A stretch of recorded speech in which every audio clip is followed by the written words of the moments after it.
ಎಲ್ಲರಿಗೂ ನಮಸ್ಕಾರ. ಇವತ್ತು ರುಚಿಯಾದ ಒಣ ಅವರೆಕಾಳಿನ ಸಾಂಬಾರು ಹೇಗೆ ಮಾಡೋದು ಅಂತ ತೋರಿಸ್ತೇನೆ. ಇಡ್ಲಿಗೆ, ದೋಸೆಗೆ ಹಾಗೆ ಅನ್ನಕ್ಕೆ ಕೂಡ ತುಂಬಾ ಒಳ್ಳೆಯ ಕಾಂಬಿನೇಷನ್ ಆಗಿರ್ತದೆ. ಮಾಡುವುದು ತುಂಬಾ ಸುಲಭ.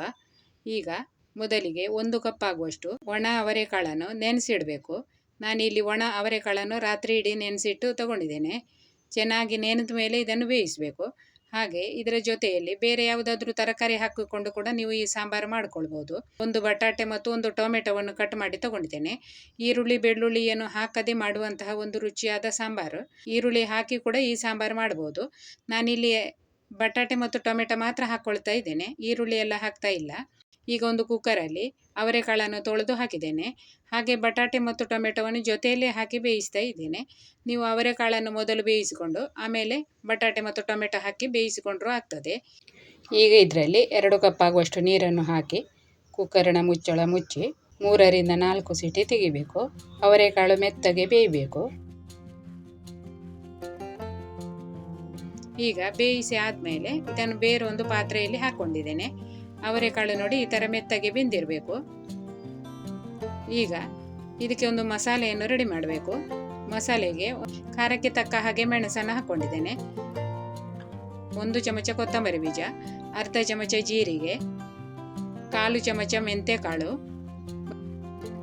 5 ರಿಂದ 6 ಕರಿಮೆಣಸು ಹಾಕ್ಕೊಂಡಿದ್ದೇನೆ. ಹಾಗೆ 1 ಚಮಚ ಎಣ್ಣೆ ಹಾಕಿ ಇದನ್ನು ಹುರಿದುಕೊಳ್ಬೇಕು. ನೀವು ಈ ಮಸಾಲೆ ಸಾಮಾನುಗಳನ್ನು ಒಂದೊಂದೇ ಆಗಿ ಹುರಿದು ತೆಗೆದ್ರೂ ಆಗ್ತದೆ. ಈಗ ಚೆನ್ನಾಗಿ ಪರಿಮಳ ಬರಬೇಕು, ಅಷ್ಟು ಹೊತ್ತು ಹುರಿಬೇಕು. ಈಗ ಇಲ್ಲಿ 1 ಕಪ್ ಆಗುವಷ್ಟು ತೆಂಗಿನ ತುರಿ ತಗೊಂಡಿದ್ದೇನೆ. ಅದಕ್ಕೆ ಈ ಹುರಿದಂತಹ ಮಸಾಲೆ ಸಾಮಗ್ರಿಗಳನ್ನು ಹಾಕ್ಕೊಳ್ಬೇಕು.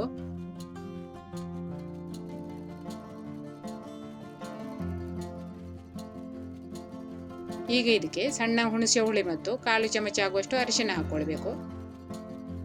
ಈಗ ಈ ಎಲ್ಲ ಸಾಮಗ್ರಿಗಳನ್ನು ಮಿಕ್ಸಿ ಜಾರಲ್ಲಿ ಹಾಕ್ಕೊಂಡಿದ್ದೇನೆ. 1 ಸೌಟ್ ಆಗುವಷ್ಟು ಬೇಯಿಸಿದ ಅವರೆಕಾಳನ್ನು ಹಾಕ್ಕೊಳ್ತಾ ಇದ್ದೇನೆ.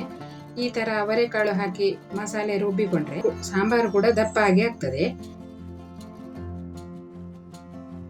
ಸ್ವಲ್ಪ ನೀರು ಹಾಕಿ ನಯವಾಗಿ ರುಬ್ಬಿಕೊಳ್ಬೇಕು. ಈಗ ರುಚಿಗೆ ತಕ್ಕಷ್ಟು ಉಪ್ಪನ್ನು ಹಾಕಿ ಹಾಗೆ 2 ಚಮಚ ಬೆಲ್ಲವನ್ನು ಹಾಕ್ಕೊಳ್ಬೇಕು. ಬೆಲ್ಲ ನಿಮಗೆ ಬೇಕಿದ್ರೆ ಹಾಕ್ಕೊಳ್ಬೋದು.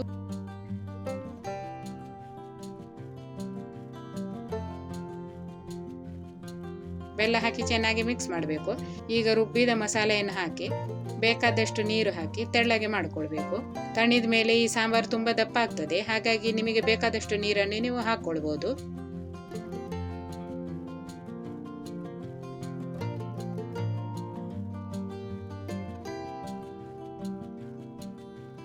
ಈಗ ಚೆನ್ನಾಗಿ ಮಿಕ್ಸ್ ಮಾಡಿ ಕುದಿಲಿಕ್ಕೆ ಇಡಬೇಕು.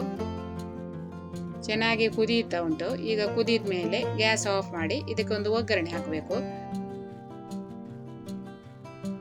ಒಗ್ಗರಣೆಗೆ 2 ಚಮಚ ತೆಂಗಿನ ಎಣ್ಣೆಯನ್ನು ಬಿಸಿ ಮಾಡಿದ್ದೇನೆ. ಅದರಲ್ಲಿ 1 ಚಮಚ ಸಾಸಿವೆ, 1 ಕಡ್ಡಿ ಕರಿಬೇವು ಹಾಗೆ 1 ಚಮಚ ಹಿಂಗು ಪುಡಿ ಹಾಕಿ ಒಗ್ಗರಣೆ ಮಾಡಬೇಕು. ಒಗ್ಗರಣೆ ಹಾಕಿ ಚೆನ್ನಾಗಿ ಮಿಕ್ಸ್ ಮಾಡಿದರೆ ರುಚಿಯಾದ ಸಾಂಬಾರು ರೆಡಿ ಆಯಿತು. ಈಗ ಕೊನೆಗೆ ಬೇಕಿದ್ರೆ ಸ್ವಲ್ಪ ಕೊತ್ತಂಬರಿ ಸೊಪ್ಪು ಹಾಕಿದರೆ ಆಯಿತು.